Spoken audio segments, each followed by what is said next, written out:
அண்ணாமலை தமிழனே கிடையாது, பாஜக ஓட்டு நோட்டாவுக்கும் கீழே தான் அப்படின்னு எம்பி கனிமொழி அவர்கள் அண்ணாமலை அவர்களையும் பிரதமர் அவர்களையும் பாஜக அரசையும் கடுமையாக விமர்சித்து பேசிய இந்த ஒரு பேச்சுக்கு பல பாஜகவினர் எதிர்ப்புகளும் தெரிவித்து வராங்க. தமிழ்நாட்டில் ஏப்ரல் 19ஆம் தேதி நடைபெற இருக்கக்கூடிய நாடாளுமன்ற தேர்தலை ஒட்டி தூத்துக்குடி மாவட்டம் வேம்பாரில் திமுக வேட்பாளர் கனிமொழி கருணாநிதி பிரச்சாரமும் மேற்கொண்டிருந்தாங்க. அப்பொழுது பேசும்பொழுது மக்கள் கூட்டத்தை பார்க்கும் பொழுது வெற்றி கண்டிப்பாக திமுகவுக்கு தான் அப்படின்னும், அதே போல முதலமைச்சர் கூறியது போலவே இந்த ஒரு தேர்தல் என்பது இரண்டாவது சுதந்திர போர் அப்படின்ற மாதிரியும் கூறியிருந்தாங்க.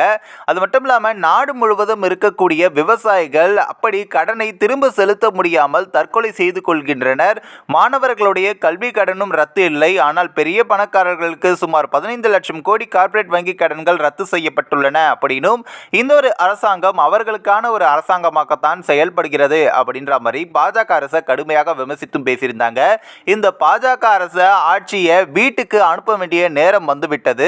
அப்படி ஹிந்தி படிக்கக்கூடிய பிரதமருக்கு தேர்தல் வந்தவுடன் தமிழ் படிக்க ஆசை வந்துவிட்டது அப்படின்னும், தேர்தலுக்கு பின்னர் அவர் எதையுமே கண்டு கொள்ள மாட்டார், சும்மாதான் இருப்பார். அதனால் முதல்வரிடம் கூறி தமிழ் சொல்லிக் கொடுக்க ஒரு வாத்தியார் அனுப்பி வைப்போம் அப்படின்னும், அண்ணாமலை தமிழனே கிடையாது, கடைசி வரை அவர் கன்னடனாகவே வாழ விரும்புகிறார் அப்படின்ற மாதிரியும் சொல்லியிருந்தாங்க. அவர் சொல்லிக் கொடுத்த பிரதமர் திருக்குறளை கூட திருக்குறள் மாதிரியே சொல்ல மாட்டேங்கிறார் அப்படின்னும், கண்டிப்பாக அவருக்கு தமிழ் சொல்லிக் கொடுக்க வேண்டும் அப்படின்ற மாதிரி பாஜக அரசையும் பிரதமர் அவர்களையும் கடுமையாக விமர்சித்தும் பேசியிருந்தாங்க. தூத்துக்குடி தொகுதியில் மக்கள் வாக்களிக்க மாட்டார்கள் என முன்னெச்சரிக்கையாக தான் இங்கு பாஜக போட்டியிடல அப்படின்ற மாதிரியும் பேசியிருந்தாங்க. கண்டிப்பாக இந்த முறை அனைவரும் திமுகவிற்கு வாக்களிக்க வேண்டும், இந்த முறை திமுகவிற்கு வெற்றியை கொடுக்க வேண்டும் அப்படின்னு பேசியிருந்தாங்க. இந்த ஒரு பேச்சுக்கு தற்பொழுது பல பாஜகவினர் எதிர்ப்புகளும் தெரிவித்து வராங்க.